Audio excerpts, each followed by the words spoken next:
Now I'd just like to show you some standard bebop licks that really come in handy sometimes.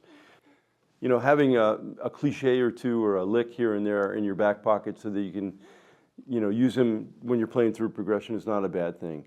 I've certainly stolen my share of licks and cliches from my favorite jazz improvisers. Anyone from John Coltrane and Miles Davis and Freddie Hubbard to Wes Montgomery and Pat Martino and anyone in between. Everybody has their little cachet of licks, and if you find them, please share them with me. I can always use some new ones. Send me in some videos and say, hey, I found this lick by so-and-so. One of the really standard ones is you're playing, let's say, a 2-5. Let's say 2-5-1 in G, okay? And you start out by playing down an A minor arpeggio. We're going to start descending, starting on the 5th, and go 5, 3, 1, 7. So we're starting somewhere and going towards another ending. And then, when it changes to the D7, I'm just going to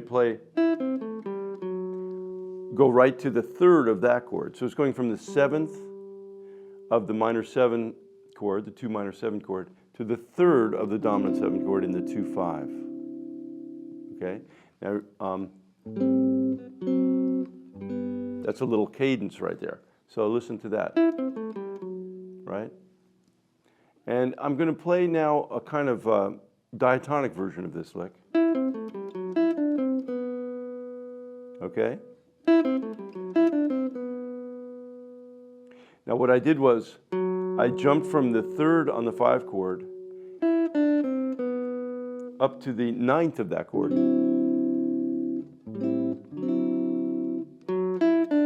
And then I walked down the scale to the 3rd of the 1 chord.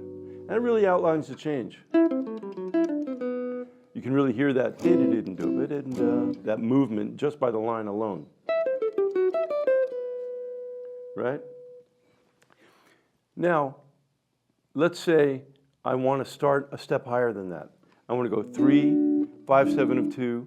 Remember that 5, 7 of 2 is the 6th chord now turned into a dominant chord so that it leads you to the 2 chord. Remember that concept. 3, 5, 7 of 2, 2, 5, 1, right? So I'm going to do a line similar to that through the whole line.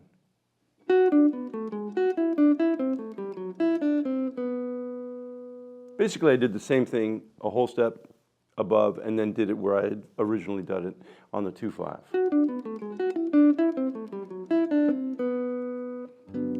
And again, it really outlines the changes.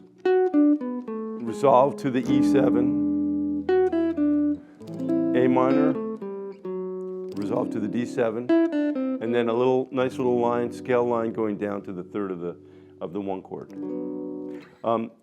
When you're doing this, you're targeting notes that really stand out in each chord. So when you go to the 3rd, you really hear that chord change happen. And when you land on the 3rd of the 1 chord, it sounds like a resting place, like you've landed. Now let's take that and make it a little more fancy, a little more out of the key. Put a little more chromatic stuff in it, okay? You remember when we were talking about neighbor notes, right?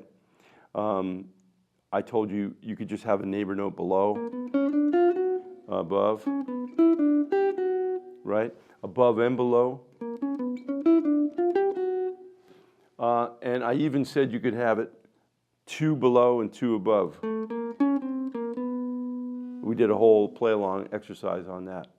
Well, this next lick is going to be exactly using that technique. I'm going to combine a little arpeggio,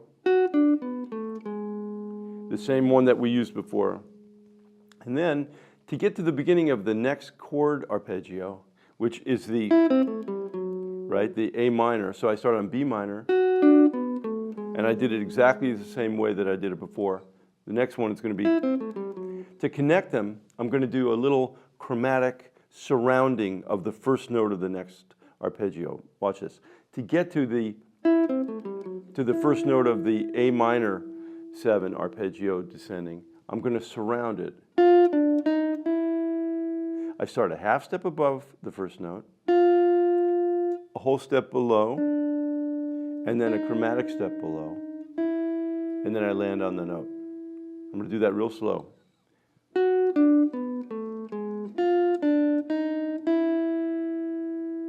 And then I'm going to do the same thing when I land on the last note on the G chord. I'm going to land on the 5th this time. So to get to the 5th, I'm going to surround that one with the same set of notes. A half step above, whole step below, half step below, and then finally to the note. So I'm going to do it real slow, watch.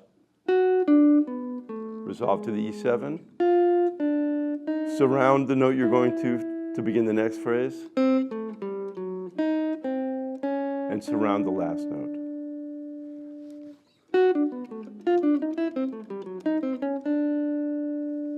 Sounds cool, right? I'll play it real slow a couple of times. Play along with me.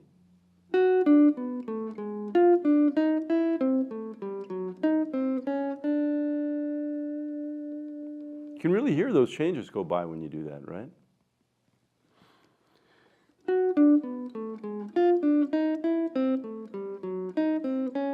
Play it even slower. Grab your guitar and play it with me.